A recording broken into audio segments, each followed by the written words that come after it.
Contestant number 2. The title of her speech is "The Land of Liberty and Opportunity." Is that correct? Whenever you're ready.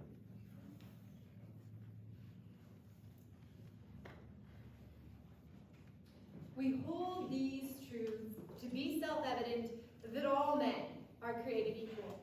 This famous phrase from the Declaration of Independence has been prevalent throughout American history. The idea that all men are created equal and the fierce desire for liberties are both fundamental principles of America. Principles our forefathers prioritized in writing the Constitution. Americans are proud of this heritage, but what does equality mean as envisioned by the founders? Unfortunately, in today's society, many Americans have a skewed understanding of equality. If we do not understand equality properly, we will find ourselves pursuing policies that threaten another vital principle of the Constitution, liberty. As the Declaration goes on to say, quote, that they are endowed by their Creator with certain unalienable rights, that among these are life, liberty, and the pursuit of happiness, end quote. Throughout the Declaration and the Constitution, the founders established a government which upholds equality and liberty. There are two types of equality: equality of opportunity and equality of outcomes. When the founders wrote the Constitution, they envisioned a nation in which equality of opportunity and liberties are held in balance. However, our modern society has fallen into equality of outcomes, a radically different understanding of equality that jeopardizes our liberties and attacks the founders' intent. To combat this shift in mindset, Americans must utilize equality of opportunity and prioritize liberties. To understand this more clearly, we are going to examine equality of opportunity, equality of outcomes, and the importance of preserving liberties amidst equality. First, what is equality of opportunity, and how did the founders write this equality into the Constitution? Equality of opportunity is equality that essentially levels the playing field. It is equality that says that everyone has an equal opportunity to succeed in life without barriers from race, gender, or social status. David Davenport, who is a research fellow emeritus at the Hoover Institution, said, quote, "Traditional equality of opportunity, as envisioned and embraced by the founders. In this view, men and women are created equal and therefore have equal rights, especially political and legal rights," end quote. Equality of opportunity says that everyone has the same rights, not that everyone deserves the same treatment or paycheck. Success and equality of opportunity comes from hard work and merit, not from some outward force or factor. Equality of opportunity is what the founders envisioned when they spoke of equality. One of the ways this can be seen is in the fact that the Constitution is made up of amendments and sections detailing what the government can and can't interfere with, and the rights Americans are entitled to receive. The government cannot establish a national religion, restrict its people from religion or free speech, or ban people from voting due to their race or gender. These are examples of ways in which the Constitution limits the government, allowing everyone to have an equal opportunity to succeed. Thus, the idea of equality of opportunity.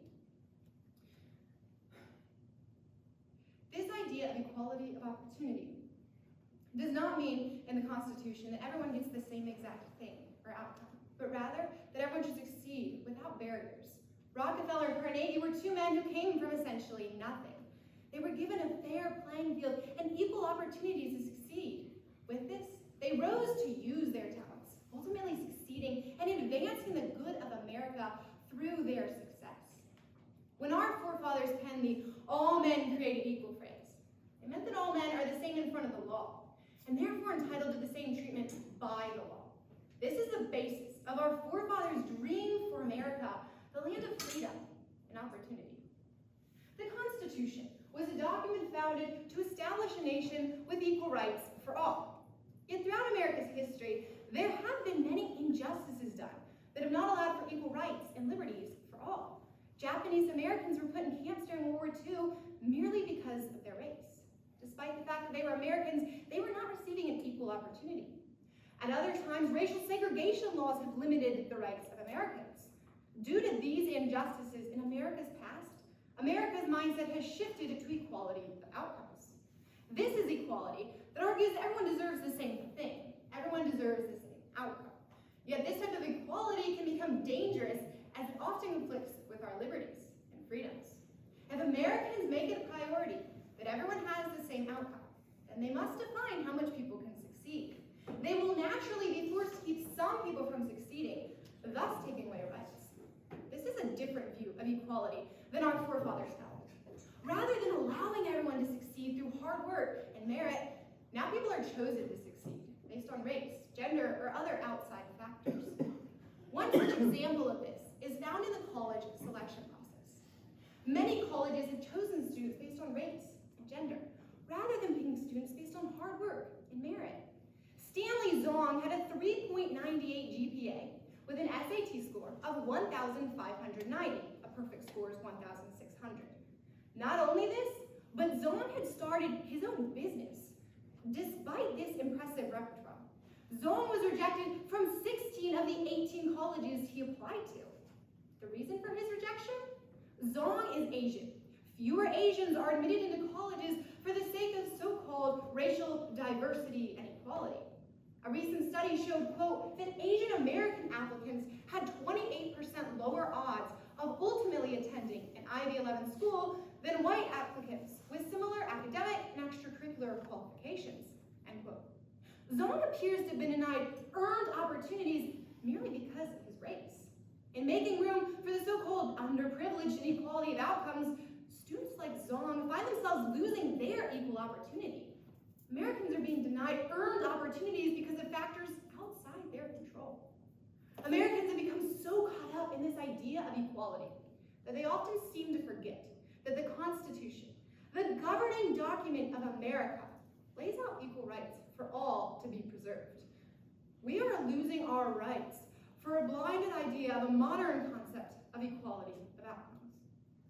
Liberties must be preserved amidst equality.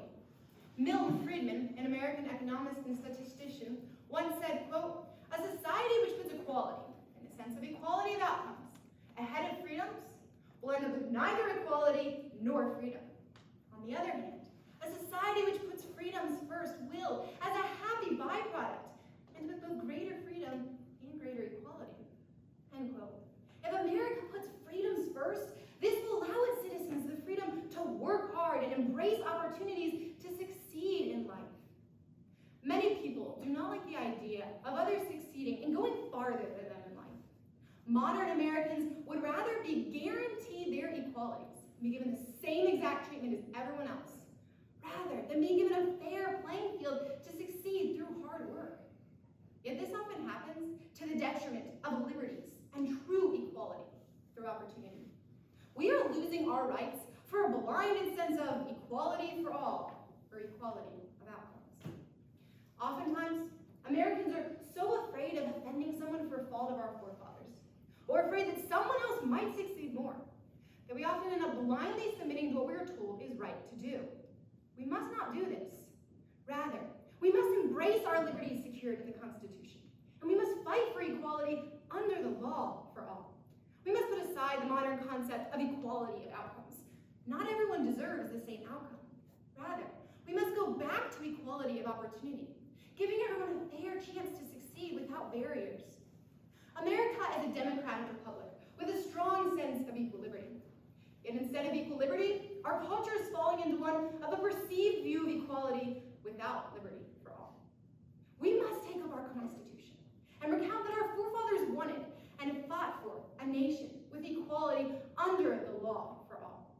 With this in mind, we must seek to find and regain the strength of equality of opportunity and liberties for all Americans as secured in the Constitution.